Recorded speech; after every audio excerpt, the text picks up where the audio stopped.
First, right here in Connecticut's news station, a manhunt intensifies in Maine for a man accused of carrying out the state's worst mass shooting. I'm Fox 61's Keith McGilvery in the Breaking News Center. What communities are doing this morning in response? It's the worst thing that's ever happened in these two cities. And families are mourning the loss of their loved ones in the wake of the tragedy. You're going to hear more from that man and what families like his are going through. Plus, a homeowner speaking out after he said his truck was vandalized with swastikas. This comes amidst a rising trend of hate crimes, and community members in Connecticut are calling for it to stop. All local, all morning. This is Fox 61, Connecticut's news station.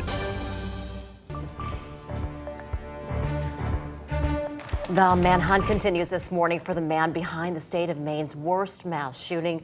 Good morning. Thanks for choosing to be with us here at 6. I'm Erica Aries. And I'm Tim Lammers. Good morning, everybody.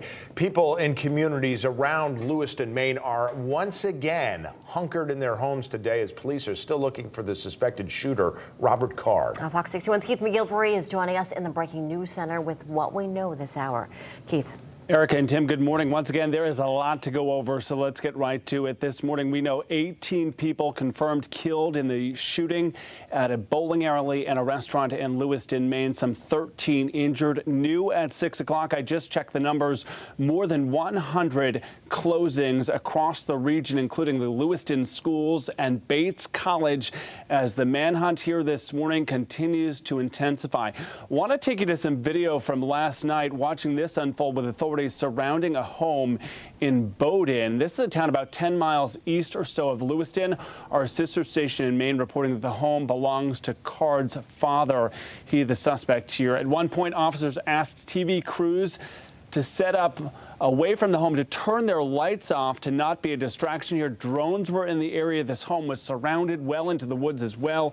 Police using a spotlight on the home to survey the area, calling for Card to come out of the home repeatedly through a blowhorn for a period of 90 minutes or so. Take a listen to some of that.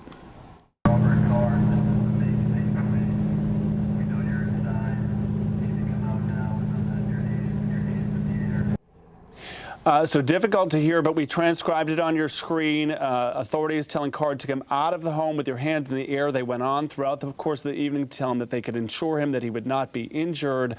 But you're saying to yourself, well, where is he? Maine State Police say that announcement that they had surrounded the home for hours, several calls in this search here, but they ended up clearing the scene with no indication that they found him at the property there. So to continue to unfold this morning, we want to share this photo with you, a picture of the suspect, Robert Card, 40 years old, an Army reservist with a history of mental health issues.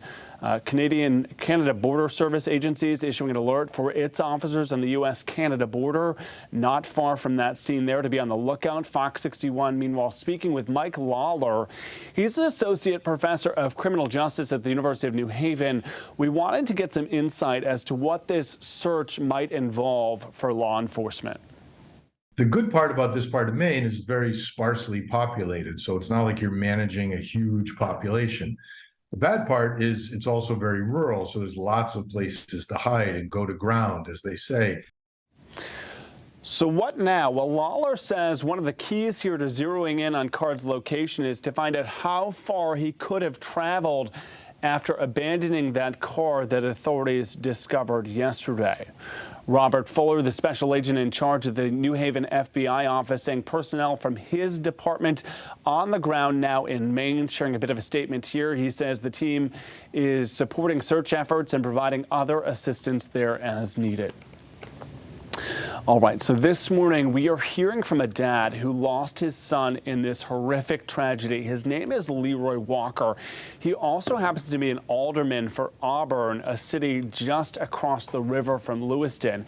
His son Joseph was the manager at the bar and grill where many of these horrific deaths took place. Walker says this is a nightmare. And folks, as you listen to him, we learned that he has lived through something like this before. It brought me back to approximately 25 years ago when I lost my daughter in a car accident. It brought me to my knees once again.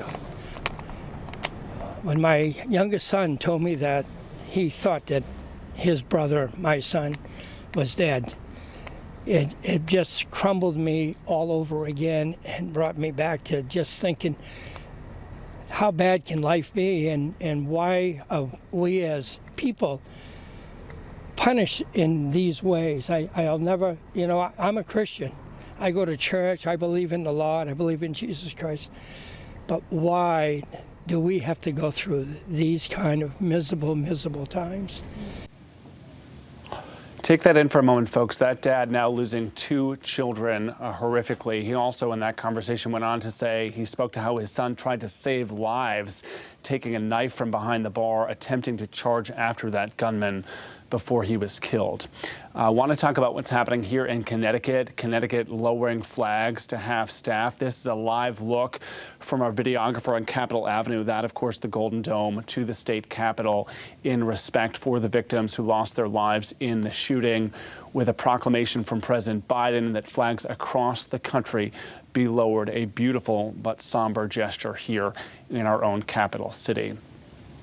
Tim and Erica, one of the things that cannot be forgotten in stories like this is the number. It is 18 families. It is the stories of individuals, real people, more than a dozen injured as well, and that we know that there were dozens of people on this scene as this all unfolded. Just a horrific situation for so many across that close-knit community. Do you want to remind folks that we will work throughout the day to bring you the latest on all of this? My partner, Fox 61's Brooke Griffin, in Lewiston, Maine right now, working to get the latest on all of this. I will be in the Breaking News Center throughout the morning, not only monitoring the Associated Press, our team there in Maine. I'm watching their live feed. So as soon as I learn anything new, we will jump back here to the Breaking News Center for those details. But for now, live in the Breaking News Center this morning, I'm Keith McGilvery, Fox 61, Connecticut's news station. Keith, thanks so much. Yeah, a lot of updates from overnight. Of course, Fox 61 will keep you up to date with the latest coming in from Maine and, of course, national reaction. Scan the QR code right there to get the Fox 61 News app. You can also get it on the App Store and also in Google Play. Okay, it is 6:07. Let's turn things over to meteorologist Matt Scott. At least we have a very, very warm day on tap. Yeah. Friday morning, feeling good. Friday afternoon, evening, feeling fantastic. A nice end of the week, nice start to the weekend. The warm streak continues as temperatures again get to the 70s. Get out, as in get outside and soak it in, because the weekend starts hot. It does not end that way. We have a major correction coming. Clouds, we have a few of them. Flow is still out of the west-southwest. No rain, not looking for any. Temperatures, look at how warm they are in the 6 o'clock hour, between 53 in Willimantic up to now 63 in Chester, 60 in Waterbury and Bridgeport. This is about where the temperature should be for highs for the day. So obviously off to the races if that's your starting point. We'll get to the mid-70s later on with a few clouds coming and going, but nothing to worry about. Enjoy it. Yesterday felt good. Today even better. Tomorrow fantastic. And that's when things begin to change. And we'll talk about that with the 7-day coming up in about 10 minutes. Let's check the roads right now. First time in the morning, I get to say good morning to Rachel Piscatelli. Hey, good morning, Matt. Not following many delays out on the roads. Most of our road work has wrapped up for your morning commute, with the exception of areas in Newtown now on 84 eastbound, where we still have some road work that's out there that has not wrapped up yet. Also, just want to bring your attention to Glastonbury. A portion of Route 94 closed this morning due to a one-vehicle crash versus a pole. This is between Jasmine Lane and Wire Street, so just be mindful of that. You may need to seek an alternative route. Both directions are closed this morning. We still have some road work over in East Lyme, 95 northbound, exit 74. I believe that is clearing at the moment. And over in Waterbury, 84 east and westbound looks pretty good. But again, once you hit eastbound 84 towards Newtown between 7 and 8, you will see intermittent lane closures because of some road work out there. That should be wrapping up between now and about 6:30. New Haven to New York, it's 55 minutes. Waterbury to New York on 84 westbound, it's a 54-minute drive. Tim and Erica. Rachel, thank you. We have breaking news overnight. One man is in critical condition after he was shot early this morning in Hartford. Police said it happened around 2 a.m. on the 600 block of Garden Street, right near Spring Grove Cemetery. Police haven't announced any arrests or suspects as of yet. Well, Hartford police also investigating a crash this morning A vehicle ended up on its side on a sidewalk. This is on the 600 block of Maple Street. Police have the road blocked off, and we have reached out to officers to find out what happened and if the people involved in the crash are okay. So we'll bring you an update as soon as we hear one from police. Well, amidst a rise of hate incidents, hate crimes, and just other incidents across the state, lawmakers and community leaders are set to speak out against hate crimes and acts of violence. Yeah, that's expected to happen at 10 o'clock this morning at the state capitol. Now, the rally comes days after a man told us that his truck was vandalized with swastikas. This happened on Princeton Street in Manchester on Tuesday night. The owner of the truck says someone put 2 swastikas on his driver's side window, put trash cans and his political yard signs on top of his truck, and then broke into his truck. The man says he believes he was targeted. Whether it was from somebody who I've known, who maybe I stopped talking to because I didn't like them or they didn't like me, or if it's someone who's seen my general appearance or the truck, like, it's not like the truck's not intimidating. It's loud, it's big, it's slow.